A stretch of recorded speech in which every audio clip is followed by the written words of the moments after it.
inicialmente agradecer a Deus, é a razão maior de estarmos aqui, agradecer o convite de estar falando aqui sobre o papel da família, a efetivação dos direitos das pessoas com necessidades especiais. Depois eu explico por que eu mudei um pouco o tema. Agradecer o Joselildo que me fez o convite, a Italícia, a Letícia que está organizando também aqui em Ariquemes. Agradecer a todos que estão aqui, pais, representantes de entidades, enfim, os nossos amigos lá de Jaru, Tocídio, Viviane, que são velhos conhecidos nossos lá também. Minha esposa que está aqui, eu brinco com ela que ela é minha co-participante, ela não quer aparecer, mas todos sabem que para que eu esteja aqui, obviamente, tem a participação segura e importante dela nesse evento, né? Para falar um pouco sobre o papel da família na efetivação dos direitos das pessoas com necessidades especiais, e eu fiz questão de falar necessidades especiais, muito embora tecnicamente, né, na lei a expressão é deficiência, né, a pessoa com deficiência, isso não é nenhuma expressão discriminatória, ela está prevista na própria lei. A única questão que mudou, melhor dizendo, que já aperfeiçoou a relação, é não usar mais a expressão portadora, né? A pessoa portadora de algo, portadora de algum diagnóstico, enfim. Isso porque ao longo do tempo se percebeu a necessidade de humanizar e de fraternizar um pouco mais o tratamento e a linguagem em relação a esses assuntos. E é com base nisso, muito embora, como eu disse, na lei que trate pessoa com deficiência, eu uso particularmente pessoas com necessidades especiais, que é mais humano, mais fraterno no meu modo de ver, e abrange também todas as pessoas com deficiência. A nossa Constituição Federal, que é a lei maior do nosso Estado brasileiro, usa ainda a expressão portador.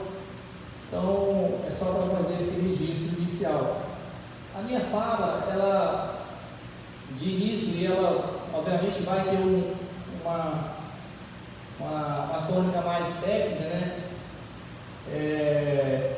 Mas é a força do hábito, né? A profissão nos faz ser técnicos, mas não significa que não sejamos humanos. E na condição mais humana, mais fraterna, né?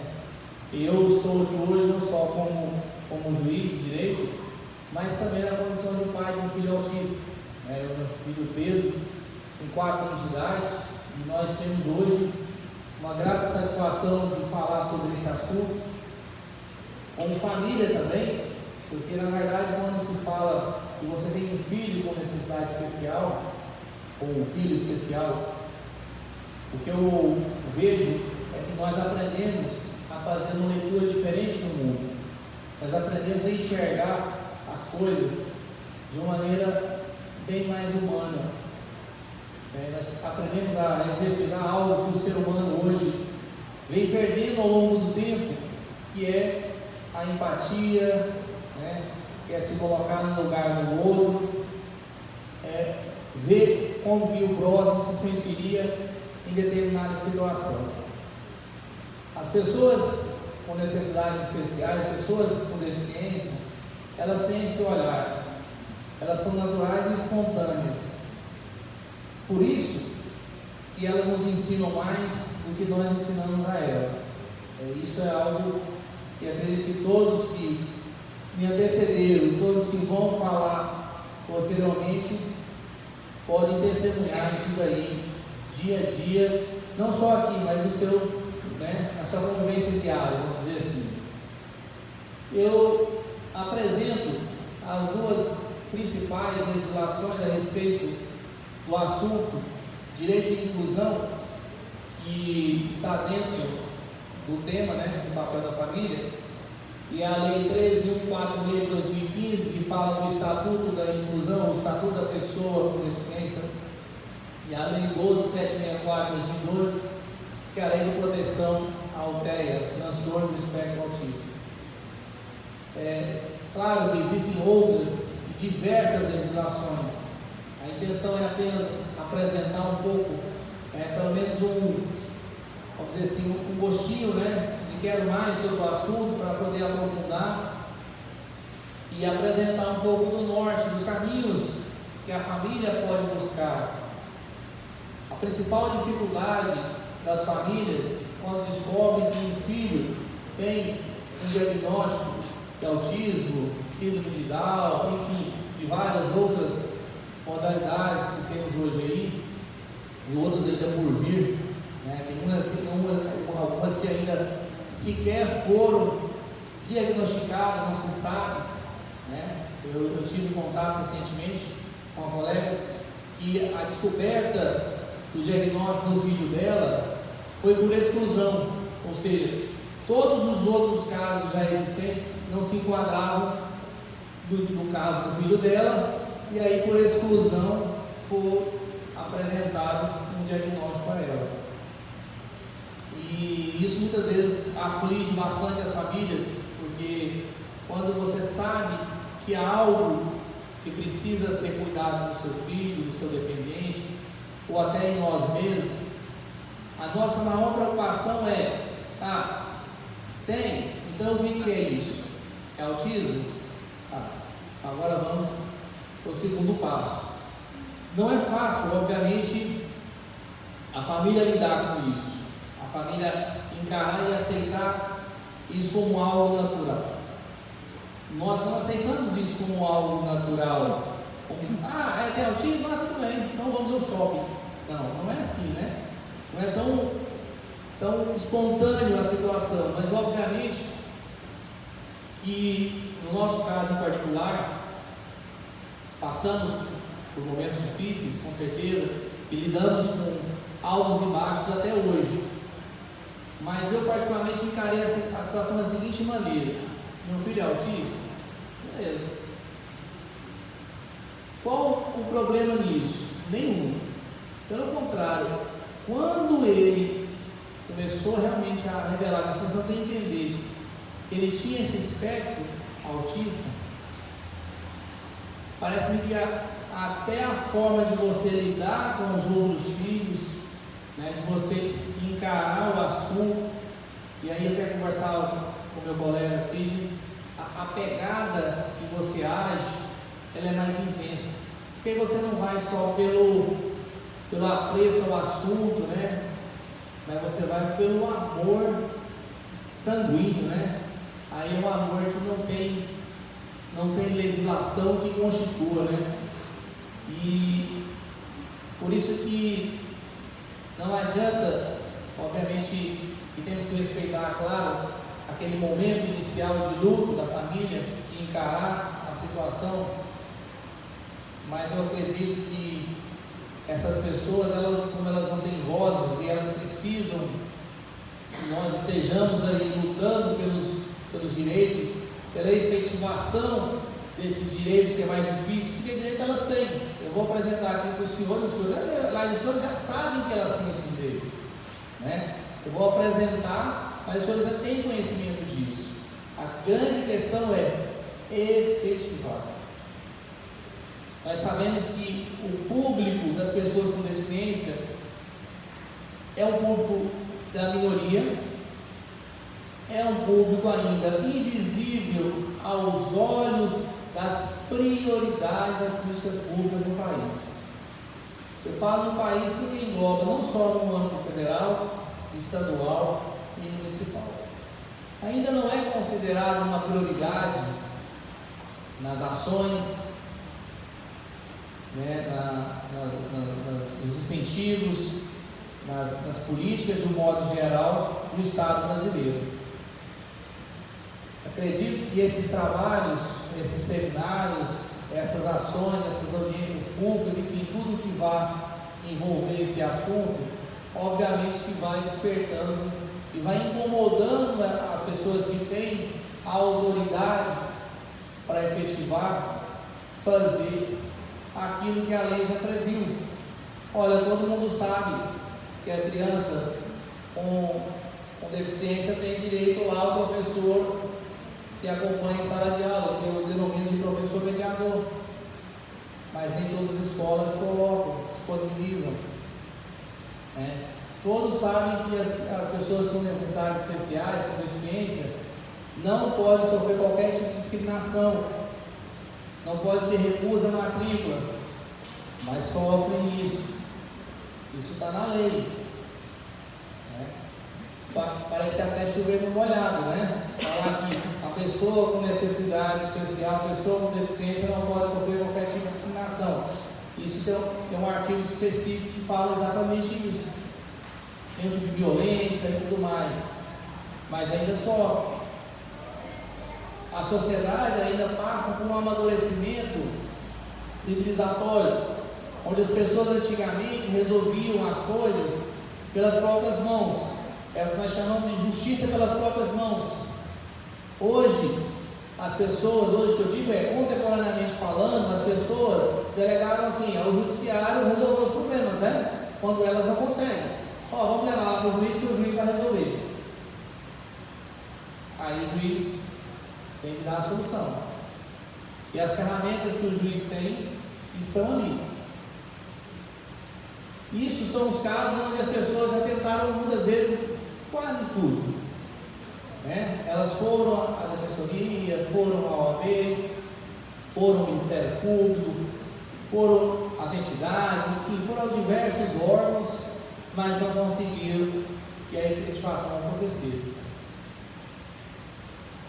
Efetivar é concretizar. Aí eu chegar na escola e falar: meu filho é autista, eu quero matricular ele aqui na primeira série do ensino fundamental. Pois não, pai. É sentar com você e apresentar a proposta pedagógica, dizer o que ela tem para aquela criança, avaliar a necessidade de uma adaptação curricular, é o plano de saúde não negar coberturas, não limitar terapias, não estabelecer condições além daquilo que obviamente existe um mínimo, dentro do contrato, obviamente. Não há nada, nenhum direito pode ser absoluto, nem das pessoas com deficiência são absolutos, tá? Mas isso às vezes não ocorre. Por vezes as pessoas tropeçam, perante situações nas escolas, nos planos de saúde, para citar os casos mais próximos da nossa realidade, e tem que buscar a efetivação do seu direito. A família é fundamental nesse papel. Não é só porque diz a lei que a família é a base da sociedade. A família também é a base da pessoa com deficiência, com necessidade especial, porque a família é tudo na vida daquela pessoa. É o porto seguro, é o local onde aquela pessoa realmente vai buscar algo em que ela pode confiar. Por isso que a família aqui não é necessariamente a família tradicional, mas a família, ainda que seja só o irmão, ou só o pai, ou só o avô, ou só o pai e a mãe, enfim, só a mãe, mas ele tem que ter a família como uma referência dele. Isso é fundamental para estabilizar a evolução do tratamento. Isso é uma experiência não só de conhecimento, mas prática também. A nossa fragilidade emocional passa aos nossos filhos. Se nós estivermos com problemas, eles vão sentir, ainda que não sejam crianças especiais. Imagine se forem, que são ainda mais sensíveis a tudo que ocorre ao redor deles. Então, por isso, o cuidado da família. É óbvio que a gente tem altos e baixos, tem momentos em que a gente não vai suportar a carga, por isso você tem que ter sempre alguém para dividir, Não adianta querer levar sozinho, bater no peito e falar: eu vou e tal, vou conseguir. Óbvio que você tem que encarar dessa maneira, mas não queira encarar sozinho, porque o fardo é pesado, você precisa dividir. Vai ter momentos em que você vai ter que descansar para estar bem, para buscar essa efetivação aqui. quanto mais para dar o equilíbrio emocional ao seu filho. Como algumas mães falaram aqui, as crianças, as pessoas com necessidades especiais, elas têm um timing diferente, né? Elas têm um tempo de resposta diferente. E até pergunto, né? Quem às vezes não tem esse timing diferente, né? A gente coloca isso, né, para as pessoas com deficiência. Sim, realmente, o autista ele vai ter um timing diferente. Mas às vezes eu também tenho, né? Às vezes eu tenho um timing diferente, né, de responder e fica ali pensando. Talvez até eu tenha autismo e não saiba, né? Eu já até me questionei, não tive tempo ainda para me avaliar, né? Vou ser avaliado, mas eu acho que eu preciso realmente averiguar essa questão. Então a questão do time é uma questão de você respeitar o momento dele, né? Isso foi muito bem frisado aqui.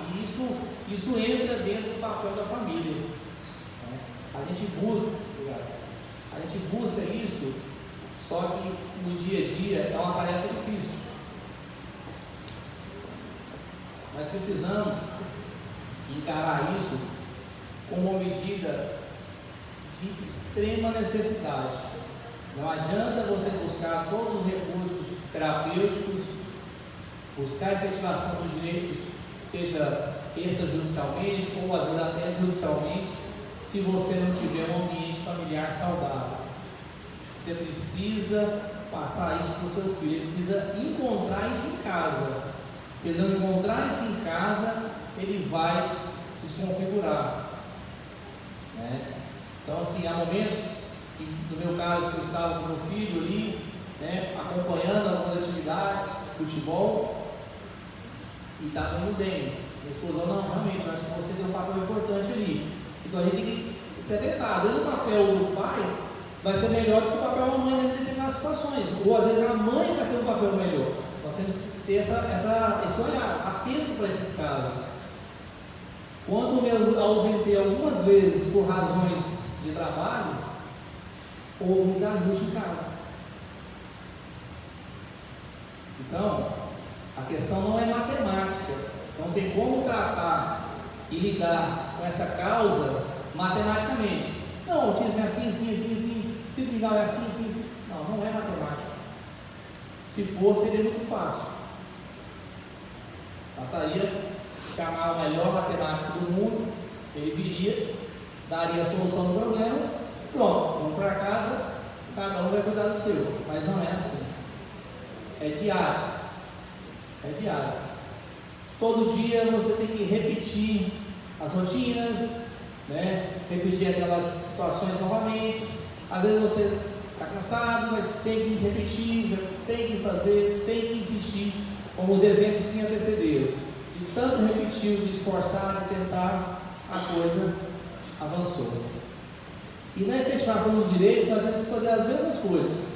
Nós temos que repetir seminários, repetir audiências públicas, repetir peregrinações à Defensoria Pública, à OAB, ao Ministério Público, ao Judiciário, para que uma hora a resposta venha. E já houve grandes respostas. Recentemente, para citar um exemplo, em Ji-Paraná, uma criança, ela é síndrome de Down, na escola pública, buscou esse professor que eu chamo de mediador. Obviamente, qual foi a resposta da escola? Não tem, não há como. Escola pública, né? E muito embora, eu vou fazer um parênteses, que as escolas públicas estão avançando muito em relação às escolas particulares, tá? Avançando muito. Fecha parênteses.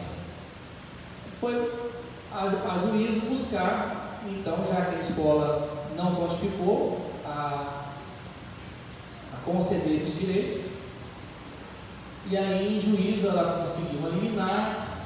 Obviamente que houve recurso, a coisa foi andando, até que no mês de abril deste ano, o Tribunal de Justiça do Estado de Rondônia julgou por todos os seus membros e reconheceu esse direito. Isso é algo histórico. Não estou dizendo que nós sejamos a justiça perfeita. Nós somos homens, então nós vamos falhar em algum momento. Mas essa decisão, eu faço questão e falo com orgulho por pertencer ao poder de reconhecer essa decisão.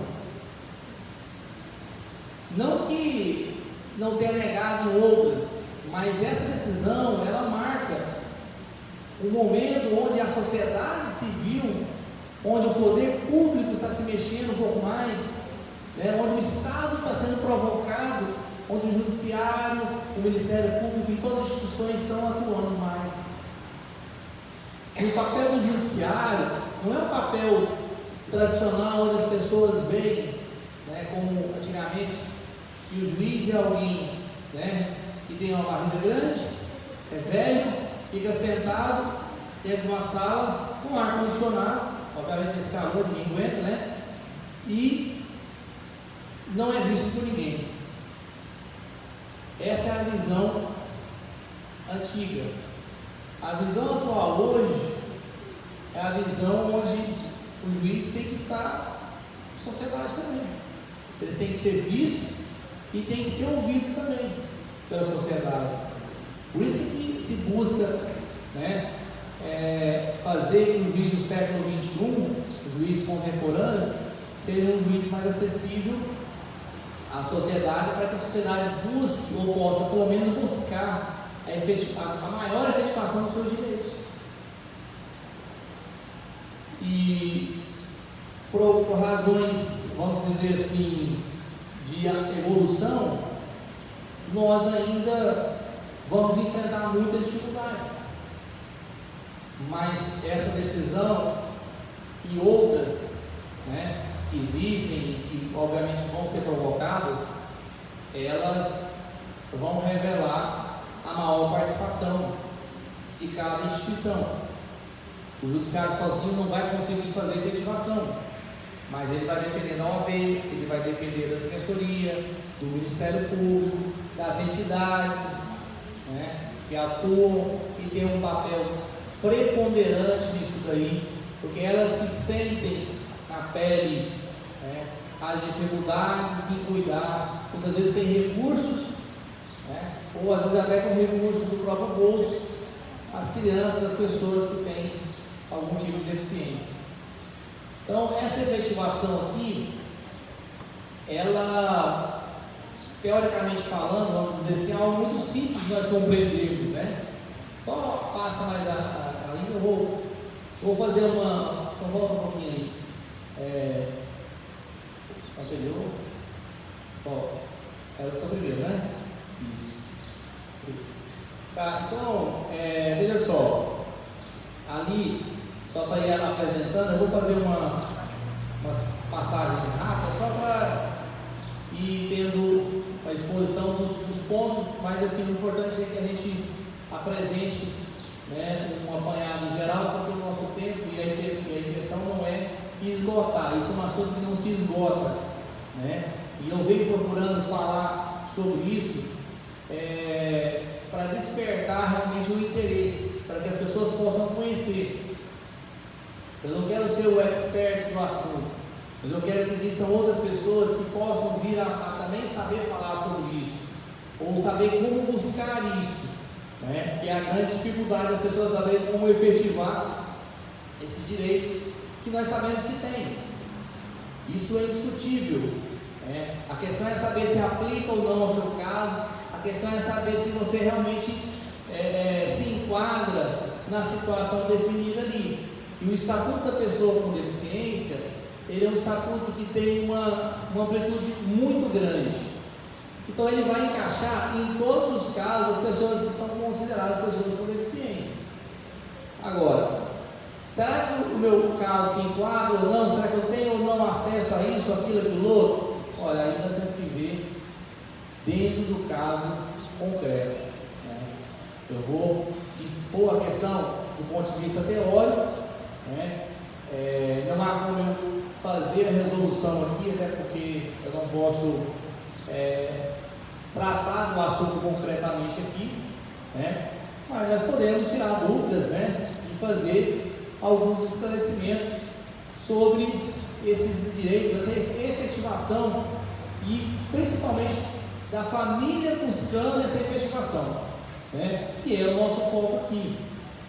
Então, essa lei ela tem exatamente esse objetivo, de buscar essa inclusão, garantir a condição de cidadania dessas pessoas, porque uma vez que se dizem que as pessoas com deficiência têm cidadania, elas estão cobertadas aqui por essa lei. Pode avançar.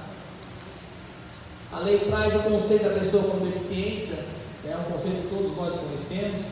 É muito interessante que, e só para frisar, as pessoas com deficiência, ao contrário, não necessariamente se traduz em incapacidade do ponto de vista civil. Lá adiante tem um slide que fala sobre isso. Essas pessoas, elas podem exercer vários atos da vida civil, como casar, ser candidato a cargo eletivo, fazer concursos públicos e tudo mais, ter filhos, planejamento familiar, tudo isso. Pode avançar. O artigo 3º fala dos direitos, fala desse profissional de apoio escolar, que é aquela questão que eu mencionei para vocês aí, né? Pode avançar. Aqui nós temos as garantias, né? São as proteções, são os mecanismos de proteção para as pessoas com deficiência, né? É uma tutela àquelas pessoas de não sofrerem qualquer tipo de discriminação, é uma garantia que a lei oferece, né? Para que essa efetivação ela possa acontecer. E veja lá, ela não afeta a capacidade civil. Artigo 6º, não afeta. Ah, mas meu filho ele não consegue compreender. O seu filho pode ter a sua capacidade civil afetada. A regra foi criada aqui para separar, porque antigamente a pessoa com deficiência necessariamente era incapaz, hoje não mais, entendeu? Pode avançar. Aí está falando das garantias, né? Isso, pode avançar. Veja o rol ali, tá? Olha a quantidade de rols que nós podemos falar sobre isso. Direito à vida, habitação, reabilitação, saúde, educação, moradia, trabalho, assistência social, previdência social, cultura, esporte, lazer. E no próximo slide fala da mobilidade, transporte. Tudo isso compreende os direitos das pessoas com deficiência. E nosso também, né? Isso é um direito que afeta a todas as pessoas, seja elas incluídas no estatuto ou não. Pode avançar. A acessibilidade é um dos pontos muito importantes desse assunto também, porque é a dificuldade maior das pessoas que têm alguma deficiência de terem o acesso ao exercício dos seus direitos. É aí que entra o nosso tema, né? A efetivação desses direitos. Muitas vezes depende de um termo que o Ministério Público faça com a escola, muitas vezes depende do termo de compromisso que o Ministério Público faça com o plano de saúde, às vezes depende da atuação da Defensoria Pública, provocando por meio das comissões especiais, a OAB, uma decisão judicial, muitas vezes se desarma nisso daí. Então, vai depender, obviamente, né, da necessidade e do grau de ação que deva ser dada a resposta. Pode seguir. O acesso à justiça está diretamente relacionado também a um assunto, porque quando você fala em efetivação dos direitos, não necessariamente se traduz em ação judicial, correto? Você pode, obviamente, ter na sua escola, ter no seu plano de saúde o direito reconhecido aquilo que o seu filho precisa. O seu plano de saúde paga a terapia do seu filho, ótimo. A minha escola, ela concedeu uma pessoa para acompanhar o meu filho, né, o professor mediador, perfeito. Houve efeito tratando os direitos, a família atua ali acompanhando, cobrando. Então a família ela não pode ter um papel passivo nesse cenário, tem que ser ativo. Pode avançar. Aí são dos crimes, tá? Eu não vou avançar essa parte dos crimes, porque isso vai ser um pouco mais complexo. O objetivo nosso não é avançar nesse ponto, né? Pode seguir, pode ir. Essa essa lei trata especificamente do autismo, a 12764. Ela está em vigor, sim, ela está em vigor, embora exista um estatuto que é de 2015, ela é de 2012 aquela. A questão é que aquela lei é específica para o transtorno do espectro autista, mas eu consigo resolver todos os casos do autismo dentro do estatuto da inclusão? Sim, consigo. É só uma questão de complementariedade. Na verdade, uma acaba copiando alguns aspectos da outra, e até complementando. Por isso que você não pode descartar nenhuma nem a outra. E essa lei tem um papel importante porque ela afeta uma questão relativa ao serviço público, no tocante à questão da compensação de horário, o horário reduzido de trabalho, que é algo que aflige muitas pessoas também, redução de horário de trabalho, sem compensação. Isso foi permitido graças à alteração que essa lei promoveu. Tá? Isso é um importante ponto a ser registrado. Pode avançar. Ela fala dos objetivos, para trazer realmente essas diretrizes para as pessoas que têm o diagnóstico do autismo. Pode avançar. O conceito, todos sabem qual é o conceito do autismo, o conceito do transtorno, uma síndrome caracterizada. Aí é interessante que essa lei ela teve cuidado de separar por faixas. Pode avançar para o próximo lá. Ela separa por faixas, e não necessariamente elas têm que ser concomitantes para você relacionar o autismo, mas elas podem ser complementares, elas podem ser concomitantes, concomitantes, ou podem ser alternativas. Você pode ter uma pessoa com deficiência persistente e clinicamente significativa, ou uma pessoa com padrões repetitivos e repetitivos de comportamento. Ou você pode ter uma pessoa que esteja nos três pontos que ela vai trazer ali. Então ela traz o conceito também da pessoa com autismo, que é facilmente detectada pelo espectro. Não um cariótipo, ela não tem um cariótipo, mas ela tem um espectro, que é refletida por meio das manifestações comportamentais e manifestações de cognição sensorial que definem esse espectro, que é o espectro autismo. E aí uma coisa interessante, que às vezes a gente assusta, o autista é pessoa com deficiência para todos os efeitos legais. Sim. Eu não quero que meu filho tenha direito ao professor mediador, então eu tenho que ter a lei dizendo que ele é uma pessoa com deficiência. Senão eu não vou poder buscar isso. A não ser que eu busque por conta própria. Aí a pessoa vai ter que arcar com as despesas.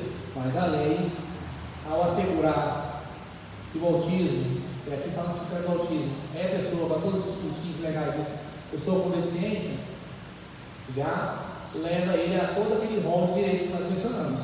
Tá? Pode seguir. Aí ela fala das diretrizes, dos objetivos. Pode avançar, porque ele vai falar só dos objetivos aí, o que a lei promove, a inclusão. O grande objetivo dessa lei foi trazer a regulamentação de direitos e garantias. Os direitos são aqueles que você precisa essencialmente para se desenvolver na sociedade. É a vida, a segurança, a mobilidade, a acessibilidade. E as garantias são tudo aquilo que serve para proteger os seus direitos. Tá? Pode avançar aí. Ela traz uma série de especificação, inclusive até de aspectos de nutrição, aspectos de moradia, aspectos relacionados a fins terapêuticos, aspectos relacionados à previdência, mercado de trabalho, para dizer o óbvio, Se essa pessoa com deficiência ela é capaz, é óbvio que ela poderia ter acesso a tudo isso, Se ela não é incapaz, por que ela não vai ter acesso ao mercado de trabalho? Mas teve que o legislador se dar o trabalho de dizer isso. Pode seguir. O acompanhante especializado, na lei de inclusão ela fala profissional de apoio escolar, e aqui ela fala acompanhante especializado, questão de nomenclatura, e particularmente eu defendo a ideia de que se complementam e servem para o fim apenas de reforçar a ideia da necessidade de ter alguém de apoio como mediador, enfim, para aquela criança estar na inclusão, tá? Senão seria meramente uma figura de retórica, uma figura de fachada. Seu filho está dentro da escola, mas ele não está aprendendo nada, ele está apenas compondo um número para a escola receber lá o recurso que o governo não repassa. E isso ocorre, né? Porque o número de alunos define o número de repasse no caso das escolas públicas. Ah, mas o meu filho não aprende nada, porque não está havendo a inclusão. E a inclusão aqui é no sentido realmente de incluir, é de fazer com que esse profissional, que é essencial, ele exista para que o aluno tenha uma conexão com o conhecimento do professor regente. Senão aquele aluno ele fica completamente desconexo. Ele desconecta daquela sala de aula. E aí esse papel aqui, ó, essa figura do professor mediador, ela assume isso daí para corrigir e fazer com que nossos filhos, né, fazer com que as crianças com necessidades especiais possam efetivamente acompanhar e compreender e avançar no conhecimento também. As garantias, né, são aquilo que eu já repeti na lei de inclusão, ou seja, são toda forma de proteção para os direitos das pessoas com autismo aqui. Questão do gestor escolar, né? Aqui ele fala da questão até de multa, né, no caso do gestor escolar particular, mas nós sabemos que qualquer discriminação do gestor escolar, no caso de uma escola pública ou de escolas particulares que se recusem a matrícula firmado em razões do diagnóstico de alguma pessoa com deficiência, pode ser responsabilizada criminalmente, tá? E aí nós temos que levar o conhecimento das autoridades, tá? Tem que levar o conhecimento do Ministério Público para que possa, né, que é o destinatário, um dos destinatários, que possa tomar as providências cabíveis aí. Pode avançar. Aí trouxe só algumas matérias, eu gosto que o símbolo, né, do simpósio aí, de pais e mães incríveis, né, e outras ali, falando sobre a questão do autismo. Eu não falo sobre o autismo, eu falo de todos, mas é a questão do autismo especialmente, por uma questão de estar estudando um pouco mais sobre o assunto, mas a lei de inclusão, ela não fala só do autismo, ela fala de todos aqueles que estão incluídos naquela condição lá no artigo 2º, tá? Pode seguir. Eu fiz algumas menções, eu vou deixar esses slides para vocês, tá? Senhores aí, senhoras, falando sobre o autismo lá, sobre a compreensão, o diagnóstico. Geralmente, a partir dos 2, 3 anos, você já começa a perceber, a família já tem que ter essa percepção, esse filtro, esse feeling, né? Esse momento aí. A questão dos espectros, né? Das estereotipias, daquilo que envolve aquela condição. Isso é muito importante, você estar atento a essas situações que revelam isso daí também, como um indicativo, né? E aí eu trago alguns pontos ali na dificuldade de interação, comunicação, comportamental, que define isso daí também para as pessoas que se caracterizam dentro do espectro do autismo também, tá? Vou só passar para a gente avançar, porque já está esgotado. Aí uma figura para simbolizar a inclusão, para mostrar que todos estão aqui, não é só o autismo, é o síndrome de Down, o síndrome de Asperger, tem a síndrome de Silvio-Russell, que é o caso daquela colega que eu mencionei, que foi descoberto o diagnóstico por exclusão, que foi uma aflição muito grande, como eu disse. Pode avançar aí. E aí eu deixei uns links para vocês acompanharem um pouco daquilo que a gente vem desenvolvendo. E o nosso trabalho é a formação e a divulgação e a conscientização do direito e da inclusão. Essa é a grande bandeira para a gente poder mudar esse cenário, tá? Mudar essa realidade que, lamentavelmente, ainda está invisível aos olhos daqueles que têm que tomar as providências. Mas esses trabalhos estão mudando, essas realidades estão sendo vistas. Nós estamos vendo movimentações, as pessoas já estão se inquietando com relação a isso. Esse é o rumo da família hoje, não se acomodar. Pode seguir. E para apresentar a minha família, está eu segurando o Pedro, que é o nosso caçula, né? Então, o mais velho ali, o Arthur, que é a minha esposa, e a do meio, a Maria Clara. Então, Arthur, Maria Clara, Pedro e a Marcelene, que é a rainha do nosso lado. Muito obrigado a todos. Deus abençoe.